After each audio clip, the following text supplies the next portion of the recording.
Welcome to AKF. Great to see everybody today. We took a bit of a detour from what we normally discuss from the pulpit, and we've been looking at cosmology and astronomy.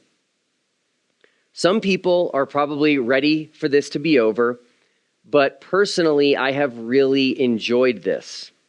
Today, we will be looking at the third and final irrefutable proof we live on a globe. And it is the International Space Station. Here is a picture of it, taken a few years ago from a Soyuz spacecraft after undocking. The ISS, as it's referred to, has been the Achilles heel of flat earthers for 25 years now. We will briefly cover the history of the ISS, and then more importantly, the history of the flat earth community trying to refute the ISS, only to come up with egg on their face over and over again. The International Space Station is the largest man-made object in space. It is the size of a football field, including the end zones.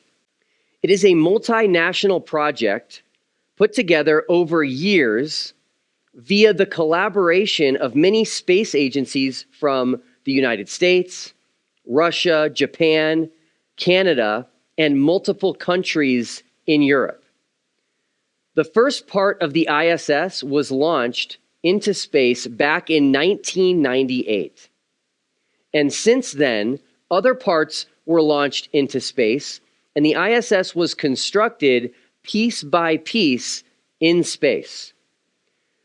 Now, when flat earthers hear the phrase International Space Station or ISS, they just laugh and roll their eyes.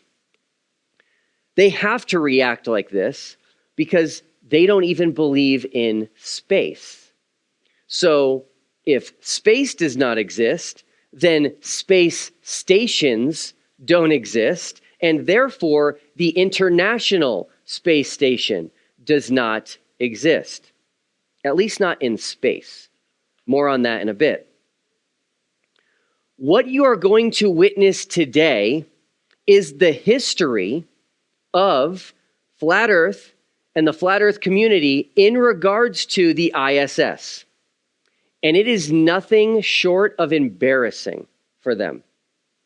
And instead of them being honest and just admitting when they were completely wrong with their zany theories, they just delete the YouTube videos and move on, acting as if nothing ever happened.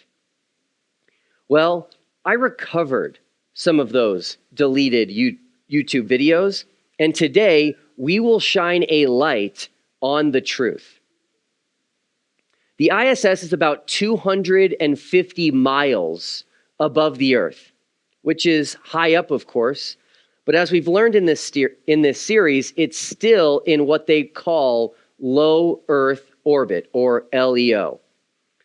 Low Earth orbit is anything up to about 1,200 miles above the surface of the Earth. As you can see here in this model, the ISS is in a circular orbit, meaning the ISS goes in a circle around the Earth, and the Earth is spinning below it. So the ISS is not spinning with the Earth, and it remains in a circular orbit that goes in a straight line. Now, the ISS orbits the Earth about every 90 minutes, and it's moving at about 17,500 miles per hour. So let's start from the beginning. Flat earthers had to deny the existence of the ISS because they don't believe in space. By the way, these claims they make are just so easy for them to make. They constantly make these types of claims just effortlessly if anything, appears to contradict their flat earth cosmology. So, claim number one from them is that the ISS is not real, and it's definitely not in space. So, all the pictures you see of the ISS itself, those are all CGI. All the people who have been on the inside of the ISS, which is almost 300 people at this point, they are all lying and they're all in on the conspiracy. The lengths flat earthers will go never ceases to amaze me. I can easily envision a flat earther telling a cancer patient that they don't believe they really have cancer. And when the cancer patient communicates how sick they have been, the flat earther says, well, you're lying. And then the cancer patient takes off their wig to show they have no hair from the chemotherapy. And the flat earther says they probably just shaved their head. And then the flat earther demands proof of the cancer, something they can see with their own eyes. And the cancer patient can't show them the cancer, and they're just dumbfounded as to why the flat earther would not believe them.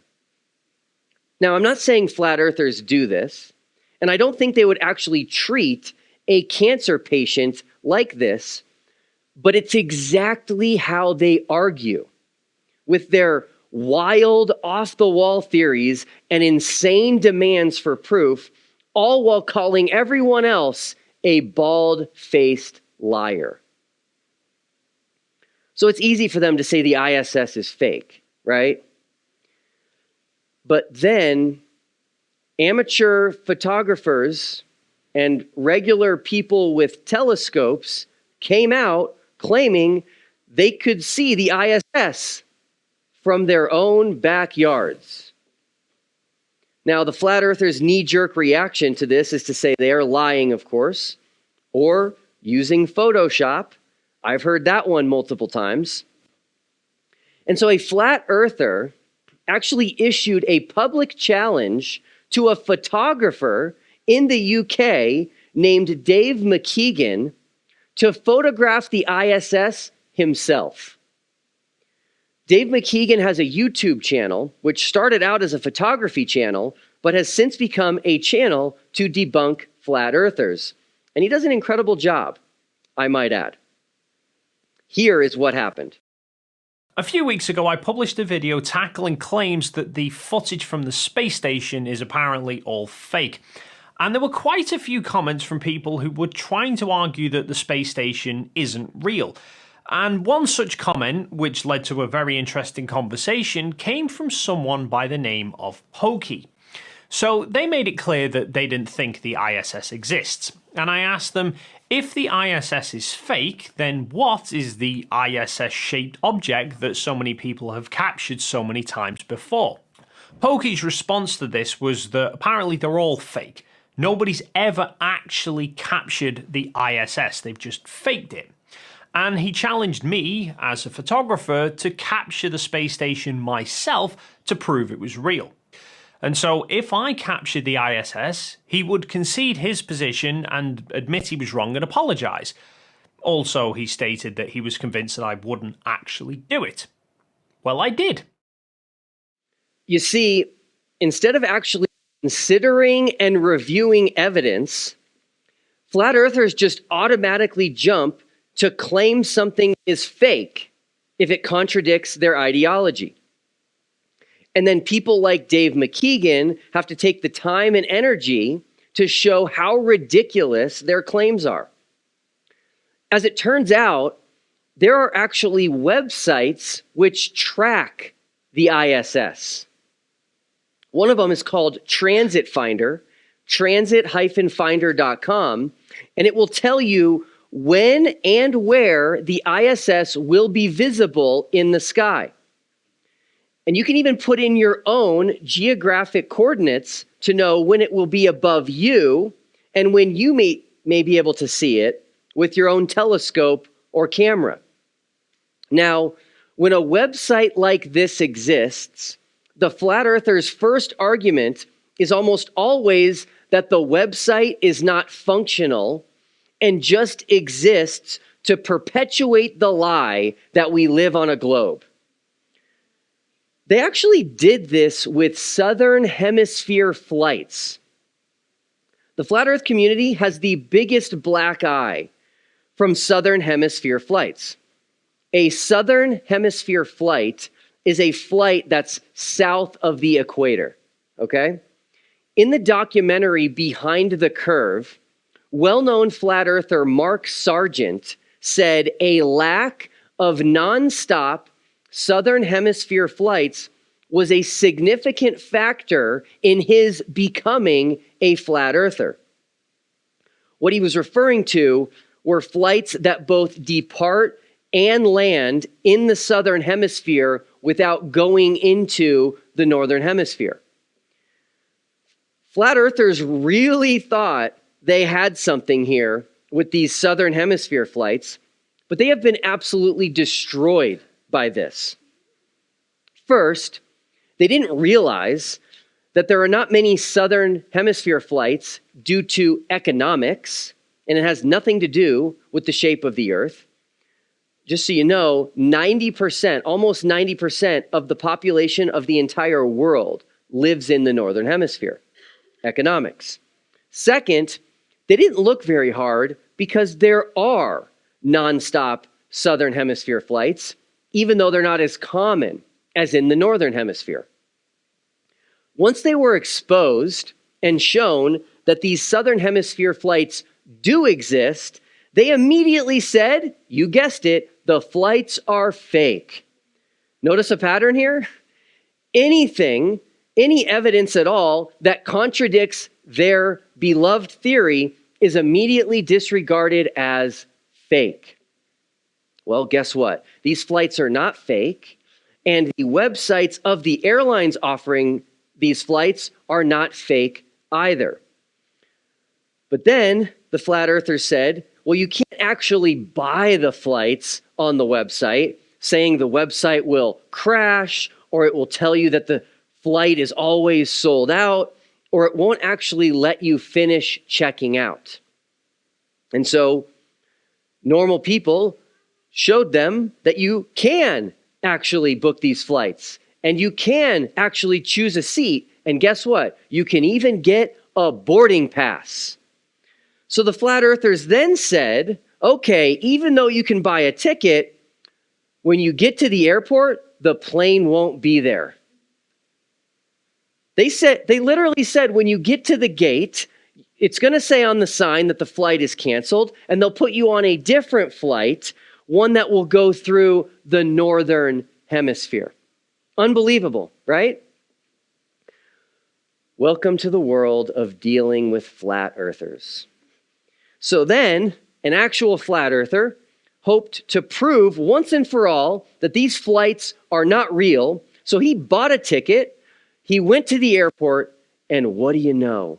He boarded the flight, and the flight was real.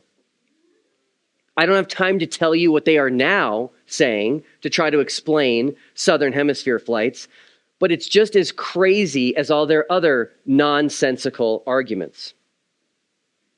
We took that tangent to show you that the first response in the Flat Earth playbook is to say everything is fake.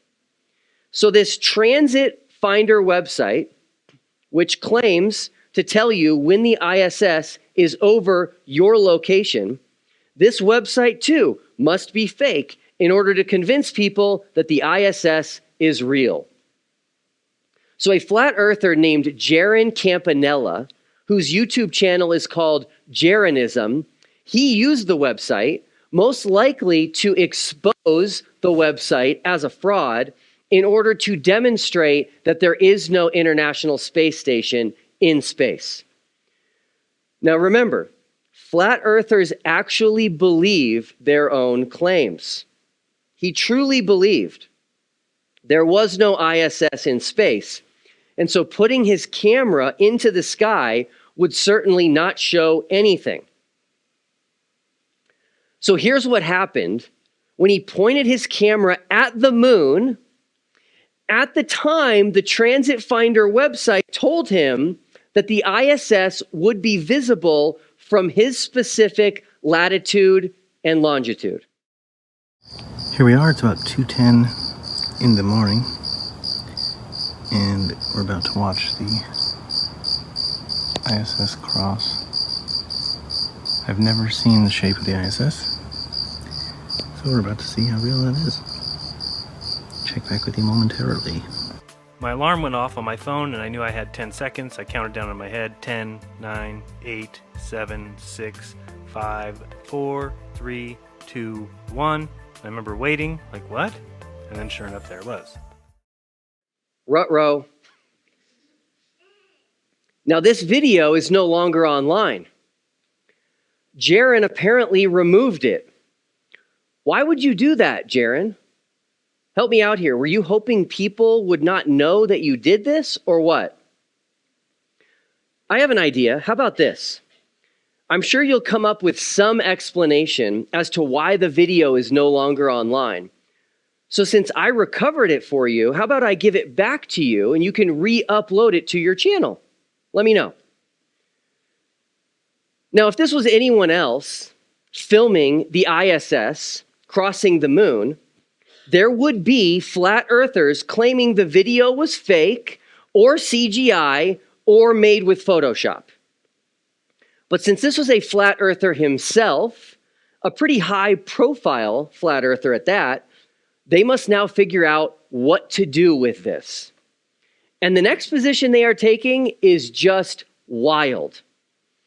Listen to David Weiss, who goes by Flat Earth Dave, explain what's going on now that they've seen the ISS with their own eyes and recorded it with their own cameras. 12 minutes I could see it. So what is it? I was in communication with a NASA whistleblower, and he says that they have 5 B-2 bombers that they've remodified. So he goes on to say that the bottom of the B-2 bombers were overlaid with LEDs to match the color of the sun. The lengths flat earthers will go to protect their theories is mind-boggling. Here is a picture of a B-2 bomber. This obviously looks nothing like the ISS. And this cannot be what people are seeing in the sky for many reasons. I'll only touch on 2 of them. First, the ISS is traveling at 17,500 miles per hour, and it orbits the Earth 16 times per day. And since it can be seen all over the world, we can easily obtain times that it's seen in various places geographically. Just this morning, after the ISS was over Vancouver, Canada, which is north of Seattle, it was all the way to Florida less than 10 minutes later. The maximum speed of the B-2 is 630 miles per hour. It's just shy of 2,300 miles by air from Vancouver to Pensacola, Florida. So it would take a B-2 bomber almost 4 hours to cover that distance. I'm sorry, but this is laughable that flat earthers even think this is a plausible explanation. Now, they might argue that it's a different B-2 in the sky over Vancouver and over Florida, but that's not possible either. That's just the United States we're talking about. And the United States is pretty small in comparison to the entire Earth. Flat Earth Dave mentioned 5 B-2 bombers that have supposedly been retrofitted for this grand ISS conspiracy. You would need that many to just cover the United States, let alone the entire planet. That brings us to the next problem, which is that B-2s can only fly for 6,900 miles and then they're out of fuel. Now, they can do a mid-air refueling to extend it to 10,000 miles, but that means another aircraft in the sky with the B-2, which has never been seen. The distance covered by the ISS in just one orbit around the Earth is almost 25,000 miles. And again, this happens 16 times every single day. And these ISS tracking websites, there's multiple of them, they tell you down to the second when the ISS will be visible based on your geographical coordinates. Down to the second.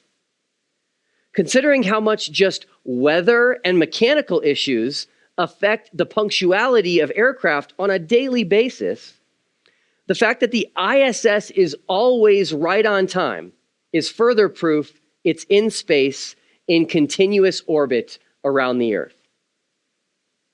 I'm actually really glad that the flat Earth community has publicly stated that they think the ISS is a bunch of B-2 bombers, because no one in their right mind will take that seriously, and they will see just how desperate flat earthers are to explain away the ISS. Now, before we switch gears to the interior of the ISS, which is more incredible evidence that the ISS is in space, we need to talk about something that happened on the ISS just 2 months ago. This just happened. When they need to do an external repair on the ISS, they do what's known as a spacewalk. A spacewalk is when an astronaut leaves the spacecraft and is outside the spacecraft, literally in space. Spacewalks are obviously very difficult and they're very dangerous. They're difficult because they have to move around and maneuver with tools in a suit that weighs hundreds of pounds. And they're dangerous because they're no longer within the protection of the spacecraft, and the only oxygen they have is in their suit. So a lot can go wrong, and a mistake could lead to death. Now, there are many spacewalks per year on the ISS, and each one usually takes 5 to 8 hours. Each one. That's a long time. And NASA live streams these spacewalks. They live stream from cameras mounted on the ISS, and they also live stream from cameras mounted on each of the astronauts, as there are always 2 astronauts on each spacewalk. This is a clip from the spacewalk that happened 2 months ago. This live stream, from beginning to end, was over 9 hours long. Well, something very unfortunate happened on this spacewalk. One of the astronauts accidentally dropped her tool bag. And this is not just some tool bag from Home Depot. This tool bag was a $100,000 tool bag. Here's right when it happened.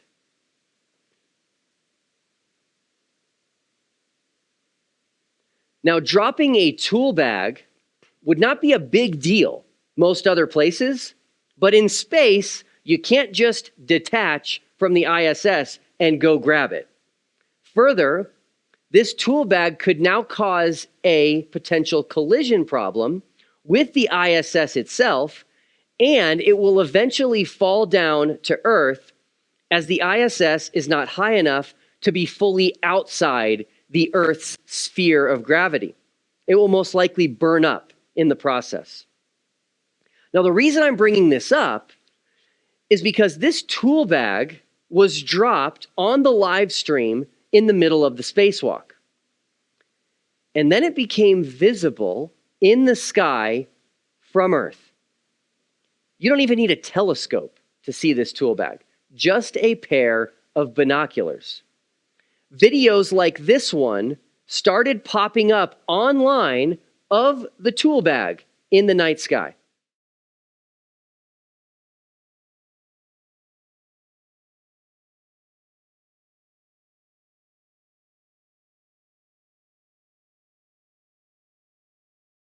It is actually still visible today, and a website called ny20.com will help you determine an approximate time you can see it in the night sky where you live. Flat Earthers, you must explain this. You need to explain this. if the ISS is fake and is not actually in space, and this spacewalk did not really happen in space, and this tool bag was not dropped in space, then what is this fast-moving object that started showing up in the sky after November 1st, the day the tool bag was dropped, and is in the night sky right near the ISS moving across the sky? And since this tool bag will re-enter the Earth's atmosphere and burn up, that means this fast-moving object in the sky will no longer be visible at some point in the near future. I'm going to predict that the only possible answer flat earthers will give to this is that NASA sent up a helium balloon holding on to some object, and that's what we are seeing in the night sky. And of course, that's impossible. When you see the speed of this object crossing the sky and the fact that it's traveling in a circular orbit around the Earth. Helium-filled balloons can't travel at thousands of miles per hour, and they don't travel in straight lines. Now, you might be wondering to yourself what flat earthers have to say about spacewalks. You know, the live streamed 6 and 7 hour long spacewalks with the spherical rotating Earth in the background. You know, those spacewalks that happen multiple times every single year. They claim that these spacewalks actually happen underwater in a large pool, and the backdrop of the Earth is CGI. That's added in video post-production.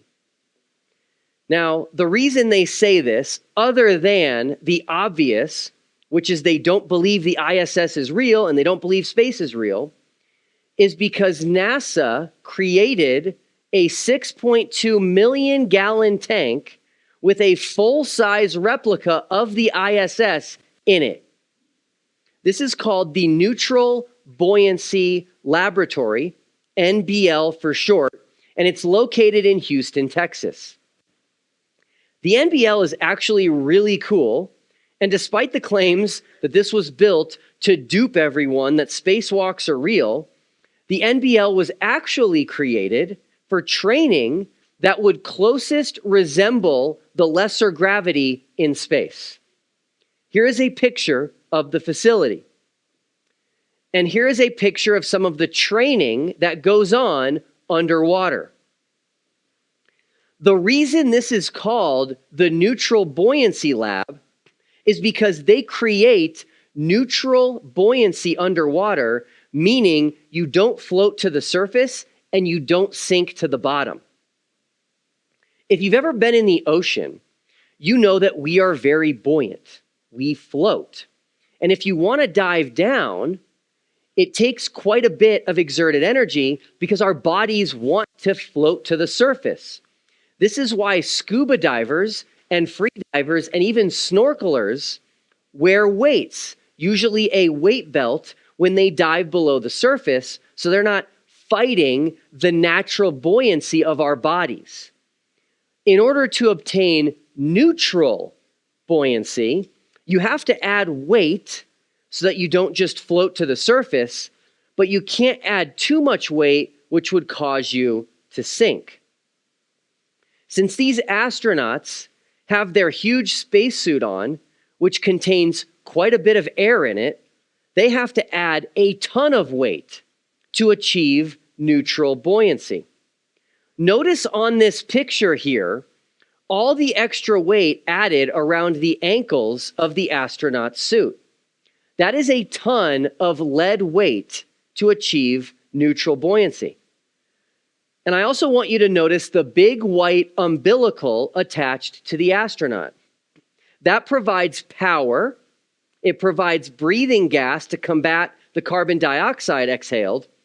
And then most importantly, it gives transmission capabilities while they are underwater, because over-the-air transmission methods don't work in water. Your cell phone doesn't work underwater, right? At least for making calls. Now, the flat earthers claim that these spacewalks are filmed in the NBL is laughable. There are, again, many reasons why, but I'll only cover a couple of them here. Remember all those extra weights they wear around their ankles in order to achieve neutral buoyancy? Those are noticeably missing on spacewalks because they don't need any extra weight in space. And remember the large umbilical they wear underwater? No umbilical on spacewalks either.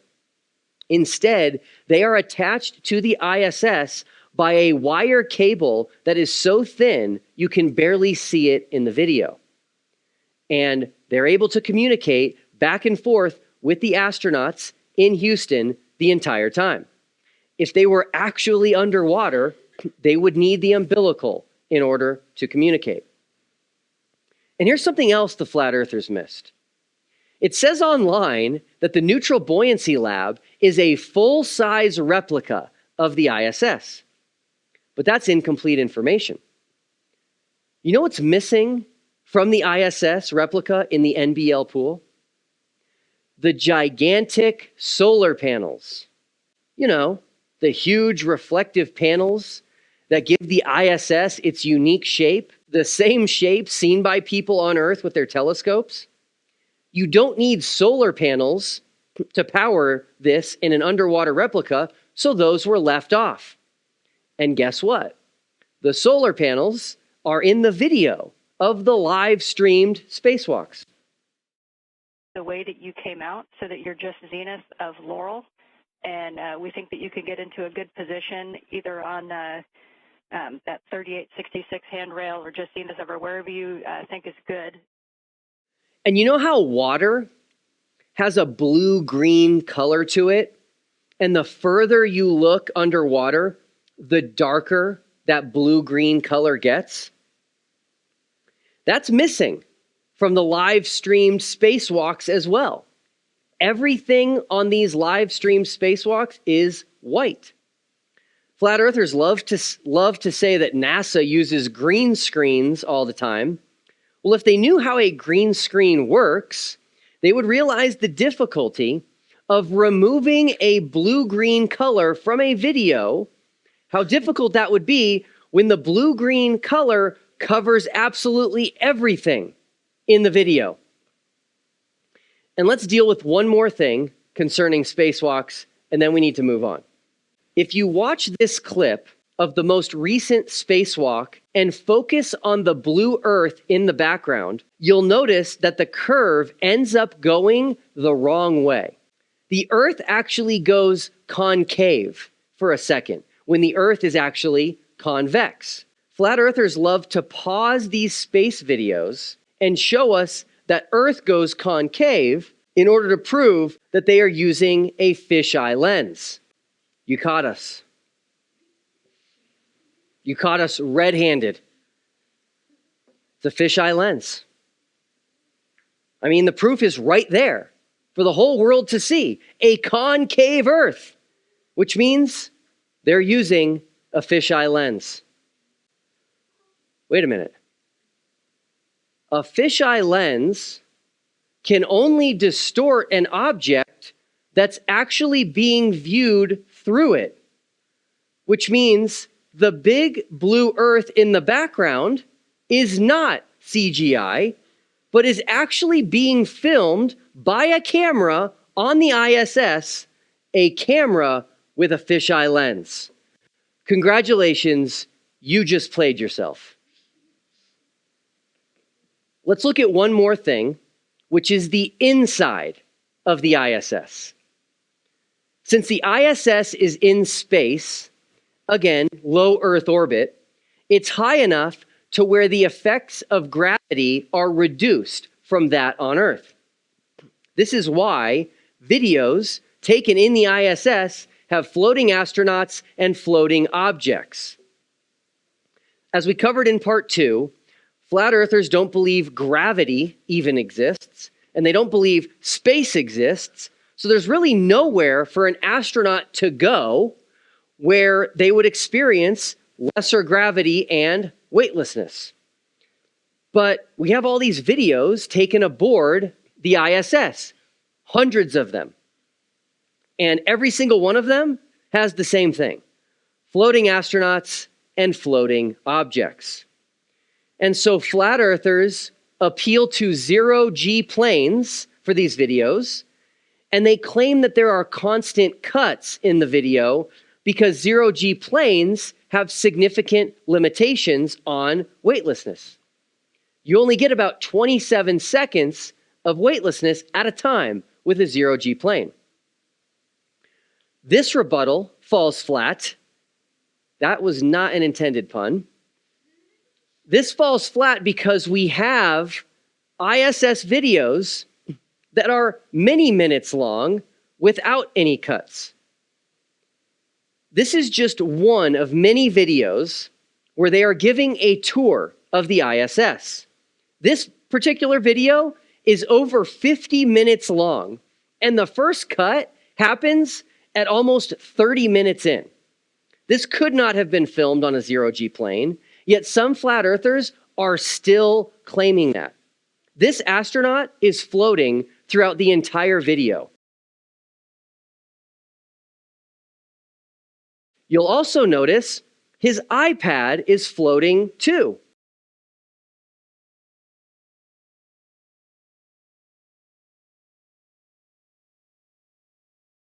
He'll even spin the iPad. Here is where they eat, and he's demonstrating how they eat while the iPad just floats.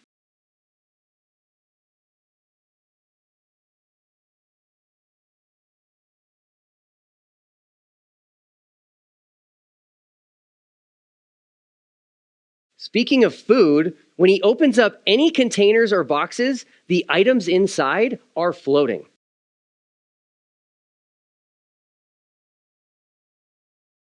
And here is some floating sriracha sauce. And here is what would be my favorite place on the ISS.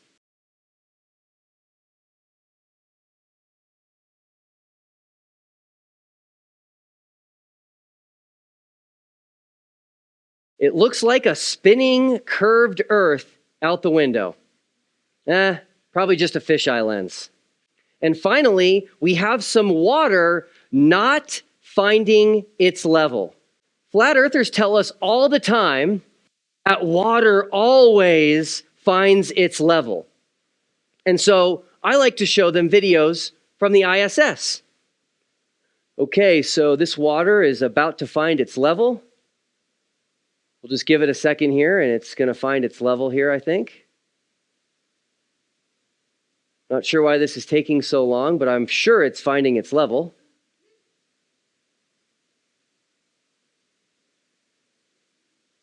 Well, I'm not sure, but this one's surely going to find its level.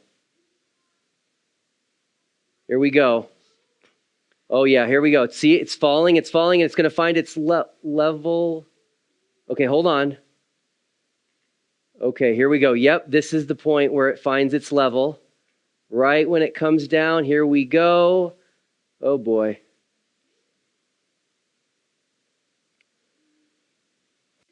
When I show them these videos, they tell me, that's not fair. And I say, what's not fair? And they respond, that's in space. You said space. Flat earthers who have finally figured out that the ISS videos could not have been filmed in zero-G planes are now claiming that the astronauts are hooked up to harnesses. Does the iPad have a harness too? How about the sriracha bottle? Now, the harness claim does not work. As you can see, the ceiling, if you want to call it that, of the ISS in the video. And there's no place for a harness.